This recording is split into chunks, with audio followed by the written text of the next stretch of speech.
Hey, how's it going, everybody? Welcome back to another Gemstone Legends video.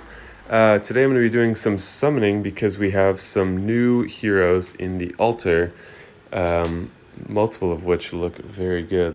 Quick interruption, but if you want to play alongside me, the people at Gemstone Legends have been nice enough to give me a promo code for my viewers to give you a great starter bonus. So in the description of this video, you'll find a download link in addition to this promo code.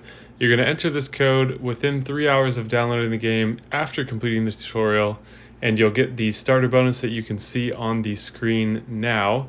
You'll also get access to these beginner events in your first week of the game, which will give you at least 2 more guaranteed epic heroes, if not 1 legendary, and a full set of 5-star equipment, which is really important to put on your heroes. So I've done a lot of videos on this game already that are in this playlist that you're in currently. If you're interested in checking it out, be sure to check out the videos in that playlist, which seek to make the game as easy to learn as possible and to take some of the more complex elements and break them down simply so you can have more fun with it. But I think it's a great game, and I hope you'll check it out with me. So there's Raphael, who is a crit leader, and then the things that are kind of amazing are deals damage to all enemies and ignores defense. So if you couple that with defense down, the hits are very strong. And then his passives: recovers HP equal to 30% of damage dealt, which is pretty amazing.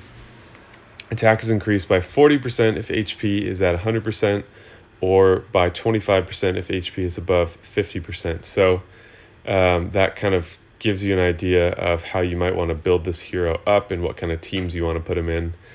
So if you can couple him with some defense down and some people to keep him alive, then he's got an almost permanent attack boost, which is just crazy.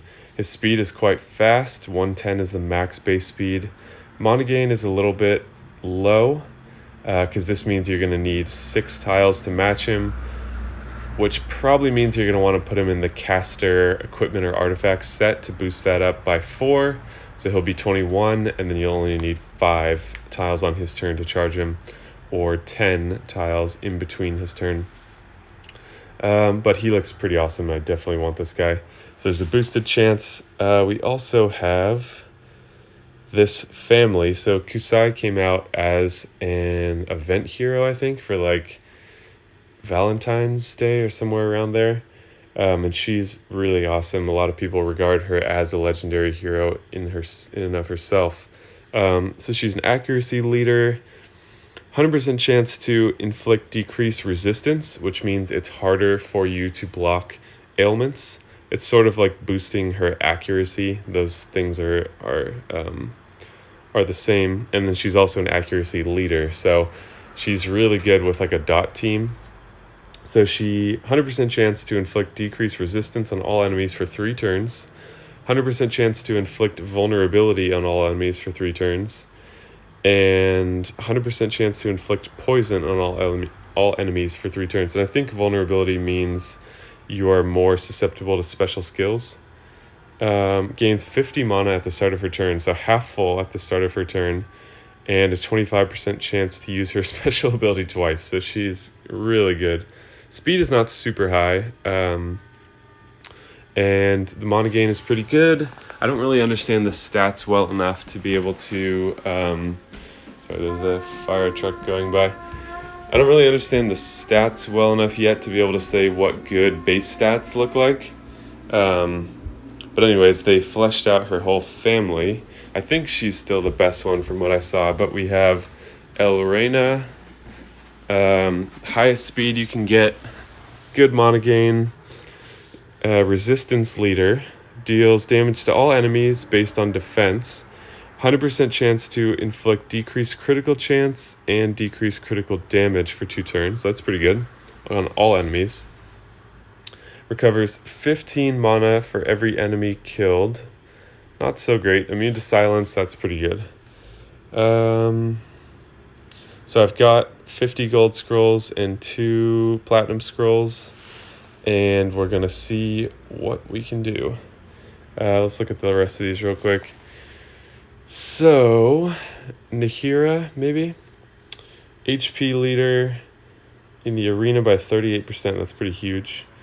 Deals damage to all enemies based on defense, 50% chance to inflict sleep on all enemies for 1 turn, 100% chance to inflict curse. So curse means that you lose one buff per turn throughout the duration.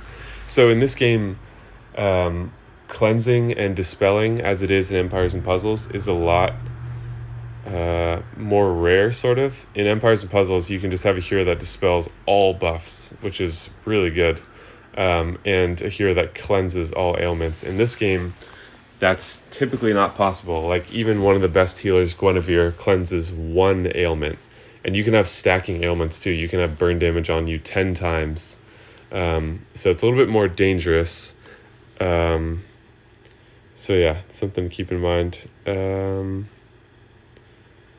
So yeah, she's definitely an arena hero. Sleep is really good on battles with a bunch of enemies in it, because they stay asleep until you hit them and wake them up.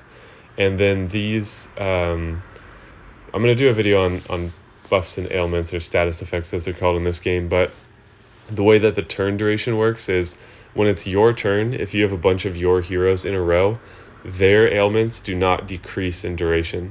So this one turn can last, oops, sorry for the interruption, so that does not decrease during your turn. So if you have a bunch of your heroes in a row, that sleep will not go away. So it allows you to kind of take a bunch of those heroes out of the fight temporarily while you take out maybe one more problematic one.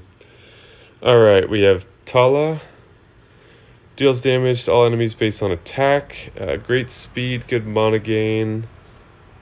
100% chance to inflict decreased attack on all enemies for 2 turns. 100% chance to inflict bleed, so that's pretty good.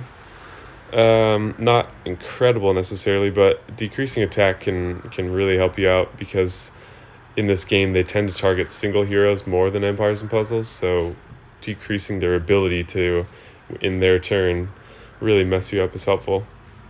Resistance is increased by 7% for each living ally immune to silence again. That's a good one. And last we have Ordia. Deals damage based on attack to all. Heal block. 100% chance to inflict heal block for 2 turns. 100% chance to inflict mana choke. So mana choke decreases your mana generation. Heal block, you just simply can't heal until you can dispel this thing. 20% chance to use her special ability twice, also immune to silence. So if she uses it twice, then there's the possibility of, I guess that wouldn't work. It would just be the attack happening twice, because you can't stack heal block or mana choke, and they would both expire at the same time. All right, let's get into it here. We'll start with the golds and go from there. All right, so there are a lot of legendaries I don't have, so there's a lot of heroes that could be great, but I would love to get Raphael. So let's get started. I've also got enough gems for 2 more. Okay, something right off the bat. Epic. Kusai, nice. Well, I already had Kusai, but a second one could be useful. Even in the same team, potentially, that could be, since poison damage can stack, that could be quite good. All right, well, an incredible hero. Marith, Poppy. 2 in a row, wow. All right, something else. Epic. Asura, I already got her the last time as well. Speed leader for red heroes. Inflicts mana leech for 4 turns and deals damage to a single enemy. Special ability twice if targeted. So it's kind of like a way to get one target out of the battle, I think. You're really siphoning off their mana, doing more damage to them. And then, yeah, deals 50% more damage if they have more than 50 mana. So if you're trying to... So you're really going to use her for the mana leech effect. And then speed leader is 20% in all areas for red, which is pretty good.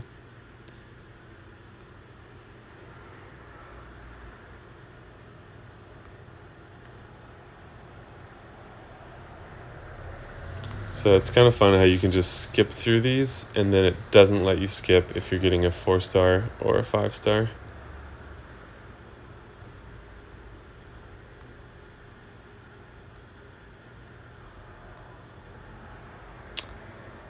Alright, that's a big burst of 3 stars.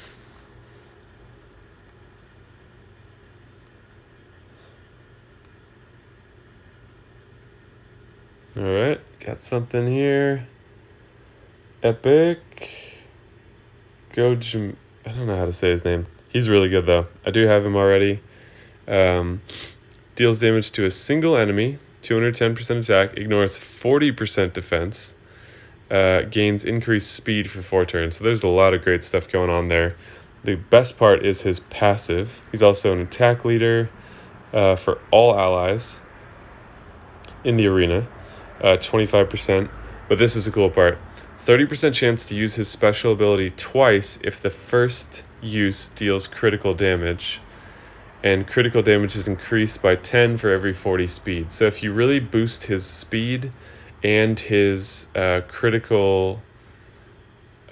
rate, so his likelihood to deal crit damage as opposed to how much crit damage he's dealing, then these double hits can be going off a lot. And he's actually one of my best damage output heroes still. I only have him at 5 stars, so he's a little bit squishy still.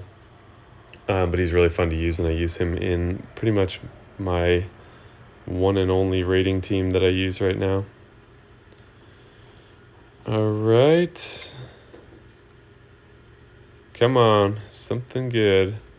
Well, it's pretty lucky that we got Kusai right off the bat because she is the best of those boosted chance 4 stars in my opinion. And she's probably one of the best epics in general because there's just a lot going on in her special, and she's not standalone. Like if you can use her with other heroes like Klaus, for example. All right, we got another something here. Then I'll explain my thought. Another epic. Vivian. I think she's new to me. Deals damage to a single enemy based on attack. 100% chance to inflict Mana Leech. 100% chance to inflict Life Leech on a single enemy. Accuracy increased by 50% when HP is above 50%. So that means, so basically the way that it works, and I'll talk about this more in another video, is the 100% chance is the first check, and then the second check is the accuracy and resistance of the attacker and target matched up next to each other. So the first check happens for sure. Like if the first check is a 50%, then you have a 50% chance, and then you compare her accuracy with the resistance of the target, and that determines whether an ailment's placed. That total resistance for the second check can never get below 15%, so you always have a small chance that things don't land. But yeah, so it seems pretty good. All right, no legendaries. I'm gonna use my gems here too, because why not? Okay, just the 2 platinums left. And then we're gonna be done. All right. Yeah, pretty much any legendary except a duplicate I'd be happy with, but let's go.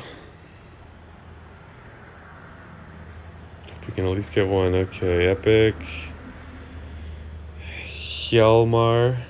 He was the last one of this family that I was missing, which means in one of the updates that will give me some tomes that I can collect for collecting the family. Legendary tomes too. Deals damage to a single enemy based on max HP, recovers 20 mana. He's a resistance leader in the arena and passive. Gains mana breath for 3 turns whenever taking damage from gemstones, immune to stun. That seems pretty good. Maybe not the most exciting. These deals damage based on HP. Seem like they have potential to do a lot of damage because if you look at the stats, the HP is always like 10 times higher. So yeah. All right, last one. Come on. Percival. Removes 2 negative statuses from himself. Grants immunity for 5 turns. So immunity is the status ailment protection. Deals damage to a single enemy based on caster's max HP. Removes 2 negative statuses from himself. Grants immunity to himself, I think, for 5 turns. Deals damage to a single enemy based on max HP. Attack increased by 75 for every 2500 HP. Okay, I think he might have been one of the last ones that I was missing for a set. So disappointing we didn't get any legendaries, but at least I got some new epics, and I've got a lot of heroes to work with at this point. And since it's just a different ecosystem for summoning, because you can ascend any of these heroes to 6 stars, so you're not limited by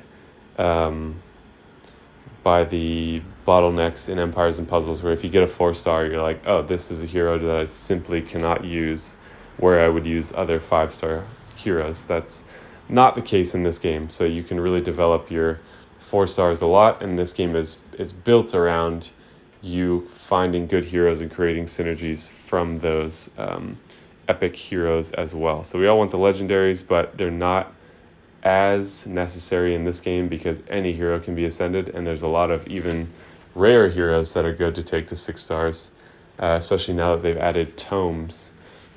And you can boost those skills. Like, for example, I'll give you one example. Inula is from the forest people family, I forget what they're called, and she inflicts sleep on all enemies for 3 turns if you boost her with skills. So normally it's 2 turns, which is quite good, but it's not too hard just to feed duplicate heroes of that family or of her specifically, and she can put everyone to sleep for 3 turns, which is quite good. So let me know if you have any luck with your summons. In the description of this video is a download link for this game. I think you should definitely check it out. And there's a promo code in there to let you do some summons alongside me, in addition to giving you a guaranteed epic hero. Also, once you start the game, there are some beginner events within your first week of playing that will give you at least 2 more guaranteed epic heroes, if not a legendary as well, and a full set of 5-star legendary equipment or artifacts, depending on what you want to call it. So yeah, the code is hashtag Spock_2021 hashtag. You're going to enter that in the global chat within 3 hours of downloading the game after finishing the tutorial. So check that out, play alongside me, and let me know if you had any luck in your summons, and I will see you guys in the next video.